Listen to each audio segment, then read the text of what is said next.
High peachy 5টা chips দাও তো। হ্যাঁ ম্যাডাম দিতেছি। আই মে চিপস কত করে? এগুলো 20 টাকার, এগুলো 10 টাকা করে ম্যাম। ঠিক আছে, আমাকে 2 জায়গা থেকে দিয়ে দে। ম্যাডাম আপনি একটু দাঁড়ান, এনারা আগে এসে এনারা করে দিয়ে নিই, তারপরে আপনারা দিতেছি। এই মে আমাকে আগে দে, আমার লেট হয়ে যাচ্ছে। মা তুমি একটা কাজ করো, ওনাকে দেখে মনে হচ্ছে ওনার অনেক তাড়া আছে, তুমি আগে ওনাকে দাও, পরে আমাদেরকে দিও, সমস্যা নেই। ধুর, আমি নিয়ে নিচ্ছি। ম্যাডাম আমার টাকা। আপনারা একটু দাঁড়ান, আমি আমার টাকাটা নিয়ে আসি। ম্যাডাম ম্যাডাম চলো তো গিয়ে দেখি। ম্যাডাম ম্যাডাম ম্যাডাম আপনি দাঁড়ান, আমার টাকাটা দিয়ে যান। ছোট লোক ফকিন্নির বাচ্চা, তোর সাহস কি করে হলো আমাকে টাচ করার? কিসের টাকার কথা বলছিস তুই? ম্যাডাম আপনি যে আমার দোকান থেকে চিপস লয়ে আইলেন, আপনি আমার টাকাটি দিয়ে দেন, আমি চলে যাই। এইসবের কোনো টাকা পাবি না, তুই যা এখান থেকে। ম্যাডাম আমি গরিব মানুষ, আমি দোকানটা চালাই। ম্যাডাম আপনি আমার টাকাটা খায়েন না, আপনি আমার টাকাটা দিয়ে দেন, আমি চলে যাই, আপনার সাথে কোনো ঝামেলা করবো না। আই মে তুই কি আমার কথা বুঝতে পারিস না? বললাম না কোনো টাকা পাবি না, আরেকবার টাকা ছেড়ে তোকে আমি। কত বড় সাহস! হ্যাঁ, একটা বাচ্চা মেয়ের গায়ে হাত তুলো। তোমার কি লজ্জা করে না? হ্যাঁ, কিভাবে বললে একটা বাচ্চা মেয়ের গায়ে হাত তুলতে? আই আপনাদের তো সাহস কি করে হয়? হ্যাঁ, আমার গায়ে হাত তোলেন, আপনারা জানেন আমি কে? এই যে তুমি কি করছো? হ্যাঁ, তুমি দোকান থেকে চিপস নিয়ে আসছো, টাকা দাও নাই, মেয়েটা দৌড়ে আসলো শুধুমাত্র টাকার জন্য, আর তুমি ওকে টাকা না দিয়ে থাপ্পড় মারলা। হ্যাঁ, কিসের জন্য? দেখেন, আপনাকে আমি ভালো মতো বলছি, আমি মেয়েদের সঙ্গে খারাপ ব্যবহার করি না, তাই আপনাকে ভালো মতো বলছি, ওর টাকা ওকে ফেরত দিন, না হলে আমি কিন্তু খারাপ ব্যবহার করতে বাধ্য হব। আমি টাকা দেবো না, কি করবেন আপনারা? হ্যাঁ, আর হ্যাঁ আমি না কখনো এরকম কাউকে টাকা দিই না, কারণ আমার বয়ফ্রেন্ডের অনেক পাওয়ার। তাই আপনার বয়ফ্রেন্ডকে নিয়ে আপনার অনেক অহংকার, তাই না? তো শুনি, কে আপনার বয়ফ্রেন্ড? হ্যাঁ, আপনার বয়ফ্রেন্ডের পরিচয় কি?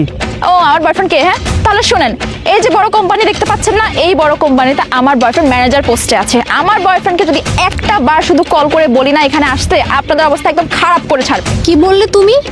এই কোম্পানির ম্যানেজার হচ্ছে তোমার বয়ফ্রেন্ড? Okay fine. আচ্ছা তোমার বয়ফ্রেন্ডের নামটা শুনি কি? আমার বয়ফ্রেন্ডের নাম হচ্ছে শাহাদাত। ও আই সি, তার মানে শাহাদাত ওই কোম্পানির ম্যানেজার আপনার বয়ফ্রেন্ড। আপনি এক কাজ করেন ম্যাডাম, আপনি আপনার বয়ফ্রেন্ডকে ফোন দিয়ে এখানে আসতে বলেন, আর আমি আপনার সঙ্গে বেড ধরছি, আপনার বয়ফ্রেন্ড এখানে আসার পর আপনার বয়ফ্রেন্ড তো আমার কাছে মাপ চাইবে, তো চাইবেই, সঙ্গে আপনাকেও মাপ চাইতে হবে। আপনি ফোন দেন, কি বলো? তাহলে তো ওর শাস্তি পাক্কা। ও তো কোনোভাবেই আর বাঁচতে পারবে না এখান থেকে। Just wait. হ্যালো, তুমি একটু এই যে অফিসের নিচে আসো তো, হ্যাঁ আর্লি আসো, এক্ষুনি আসছে, তারপর দেখবেন আপনাদের অবস্থা কি পরিমাণ খারাপ। কি হয়েছে স্যার? ম্যাডাম আপনারা এখানে? হাই, তুমি কি পাগল হয়ে গেছো? কাদেরকে স্যার ম্যাডাম বলছো? তুমি জানো এই মেয়েটা একটু আগে আমার গায়ে হাত তুলেছে? এই তুমি সব কি বলছো? আর তুমি এভাবে কথা বলতেছো কেন? একদম চুপ থাকো। আমি যে কোম্পানিতে চাকরি করি সেই কোম্পানির মালিক উনি, আর উনি হচ্ছে তার ওয়াইফ, মানে আমার স্যার আর ম্যাডাম, আর তুমি তাদের সামনে দাঁড়িয়ে এইভাবে কথা বলতেছো? শাহাদাত, এই মেয়েটা তোমার গার্লফ্রেন্ড না? তুমি জানো তোমার গার্লফ্রেন্ড আজকে কি করেছে? এই তুমি বলো। শাহাদাত, তুমি আমাদের কোম্পানির ম্যানেজার, এটা ভালো কথা, কিন্তু তুমি যে তোমার পাওয়ার অফ অ্যাটর্নি তুমি তোমার গার্লফ্রেন্ডকে দিয়ে রাখছো, কই? এটা তো আমাদেরকে বলো নাই।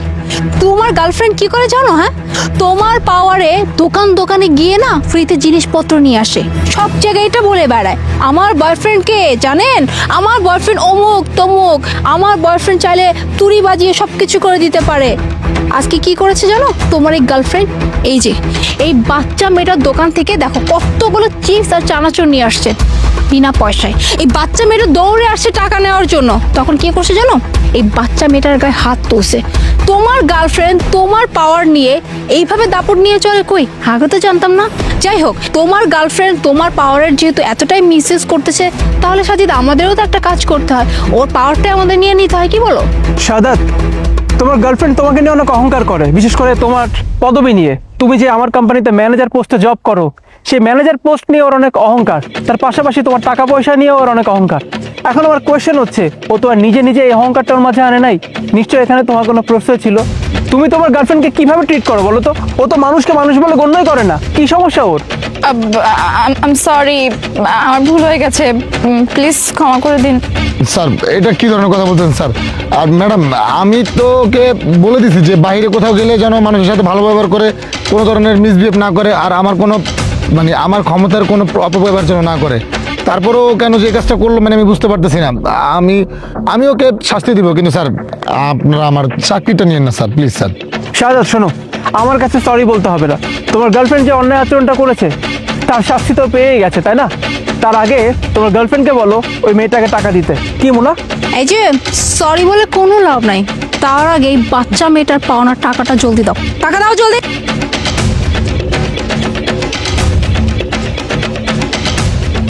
হ্যাঁ মামুনি, তুমি তাহলে এখন যাও। ধন্যবাদ ম্যাডাম। স্যার ম্যাডাম, আসলে ওর পক্ষ থেকে আমিও সরি বলতেছি। ওর ভুল হয়ে গেছে, আপনি ওকে মাফ করে দেন আপনার। সরি? এখন আমার কাছে সরি বলে কি লাভ ম্যাডাম? আপনাকে বলেছিলাম না আপনার বয়ফ্রেন্ড এখানে আসার পরে আমার কাছে সরি বলবে তো বলবেই, তার সঙ্গে সঙ্গে ওকে অপমানিত হতে হবে, দেখলেন তো? আর শাহাদাত শোনো, তোমাকে বলছি যে চাকরির জন্য, যে পোস্টের জন্য তোমার গার্লফ্রেন্ডের এত অহংকার, মানে ম্যানেজার পোস্টের জন্য, সেই চাকরিটাই তোমার আজকে আর থাকছে না। আর তোমরা আমার কাছে সরি বললো না, তোমাদের সরি আমি অ্যাকসেপ্ট করবো না, কারণ তোমাদের সরি অ্যাকসেপ্ট করার মতো সময় আমার কাছে নেই। যারা মানুষদেরকে মানুষ বলে গণ্য করতে পারে না তাদের সঙ্গে আমি কথা বলি না। শাহাদাত, তুমি একটা কাজ করো, তুমি কালকে আমার অফিসে আবার এসো। আজকে তো তোমার সঙ্গে আমার দেখা হচ্ছেই, কালকেও তোমার সঙ্গে আমার দেখা হবে। হাজার হোক, তোমার রিটার্ন লেটার তো তোমার হাতে ধরে দিতে হবে নাকি? আর ম্যাডাম, দিন শেষে আমি জিতে গেলাম। এরপর থেকে কথা বলার সময় একটু হুশ করে কথা বলবেন যে কার সঙ্গে কথা বলছেন। মোনা, চলো। ও আর হ্যাঁ, চিন্তাও করো না যে তুমি তোমার চাকরিটা আবার ফিরে পাবা। আর হ্যাঁ, তোমার গার্লফ্রেন্ডকে বুঝিয়ে দিও। সাজিদ চলো।